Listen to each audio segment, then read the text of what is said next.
సమస్య కాదు. దోపిడీ గురి కాకుండా జాగ్రత్త ఫిల్టరేట్ చేసి ఆదాయాన్ని పెంచుకొని ఆ వనరులతో ఈ సంక్షేమ కార్యక్రమాలు చేయడానికి మంచి అవకాశం. అక్కడి సూర్యుడు ఇక్కడ మొలిసిన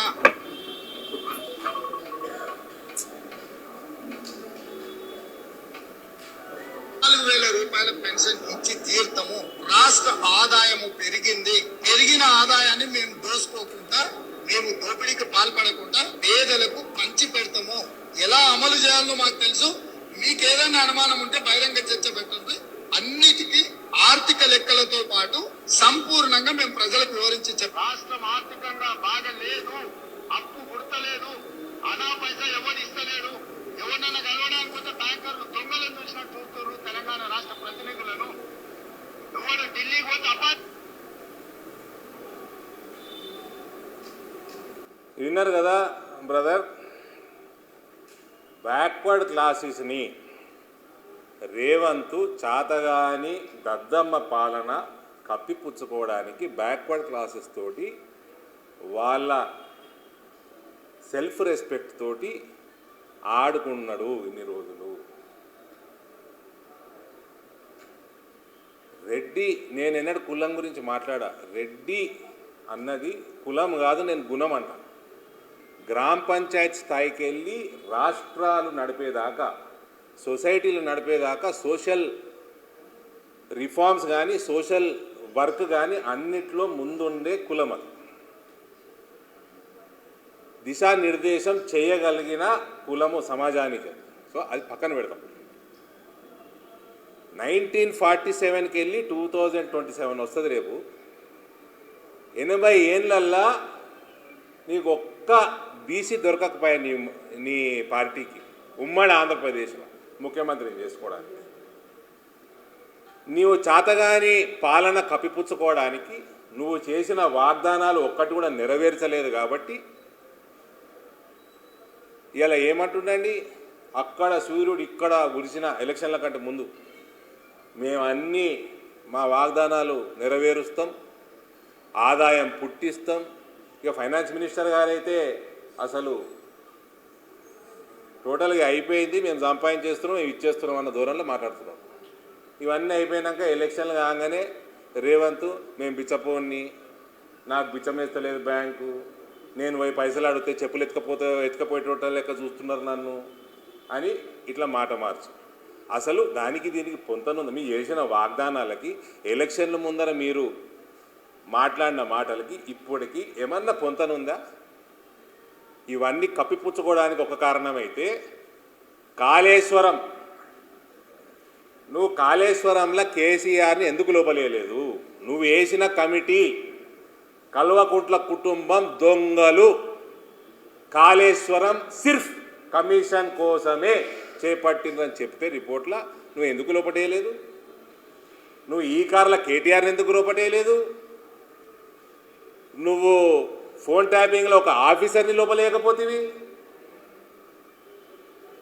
అవునండి, నేను ఒకటి అడుగుతా. ఈ మా కల్వకుంట్ల కవిత గారు రాజీనామా ఇచ్చిందా? స్పీకర్ ఫార్మాట్లో ఇచ్చింది కదా, ఇప్పటి వరకు యాక్సెప్ట్ అయిందండి? ఎందుకు యాక్సెప్ట్ కాలేదు? ఏంది దోస్తానా?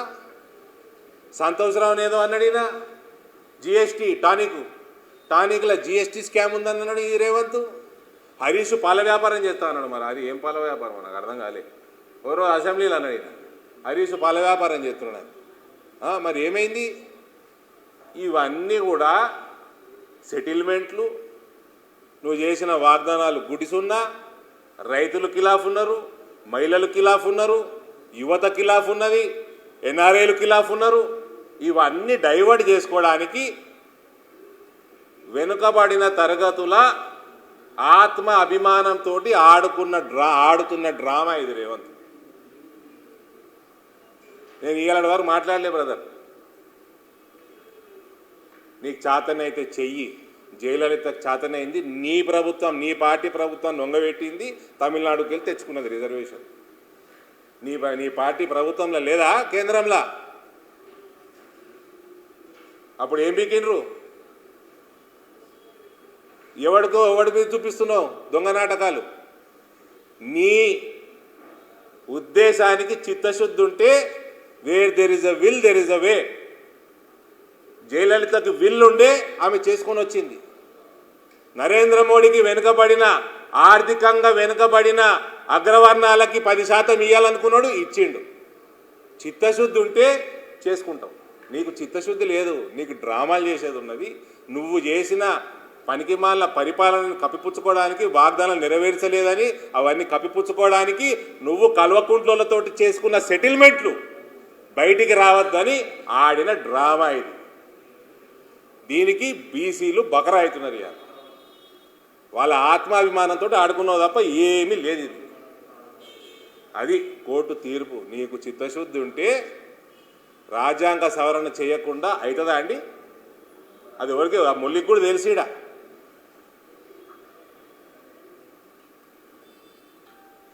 నేను మీడియా మీద ఒక చిన్న కంప్లైంట్ ఉందండి. మీడియా అందరు ఛానల్ అందరు ఆప్తులే, నాకు మీ ఓనర్లు అందరూ ఆప్తులే. 4 నెలలు బీజేపీ కవితను అరెస్ట్ చేయకపోయా, దుమ్మెత్తి పోసిరు బీజేపీని మీరు. 2 సంవత్సరాలు కాళేశ్వరం రిపోర్టు నువ్వు వేసుకున్నావు కమిటీ. ఆ కమిటీ రిపోర్ట్ ఇచ్చింది. కల్వకుంట్లోళ్ళు పచ్చి దొంగలు, దగులుబాజీలన్నీ ఆ రిపోర్టు చూపించింది. ఏం చేసినావు మీరు? ఎందుకు చూపిస్తలేరండి? ఈ కార్డు ఎందుకు చూపిస్తలేరండి? అప్పుడు ఎంత ఎంత ఎగిరినరండి మీరు? మళ్ళీ కవిత ఏంది కదా లోపలికి 5 నెలలు 4-5 నెలలు. మరి ఇప్పుడు మీడియా ఛానల్ ఏం చూపిస్తలేరు ఎందుకండి? అంటే ఏమనుకోకుండ్రి, జస్ట్ డౌట్ వచ్చింది అడుగుతున్నా. కల్వకుంట్ల కవిత రాజీనామా చేస్తే యాక్సెప్ట్ అయిందండి? స్పీకర్ ఫామ్లో అంటే చేయలేదా? చేసింది కదా. ఏంది దోస్తానా రేవంత్కి కవితకి? ఏంది సెటిల్మెంట్లు? కేటీఆర్, కేసీఆర్, హరీష్, సంతోషరావు లోపల పోకపోవడానికి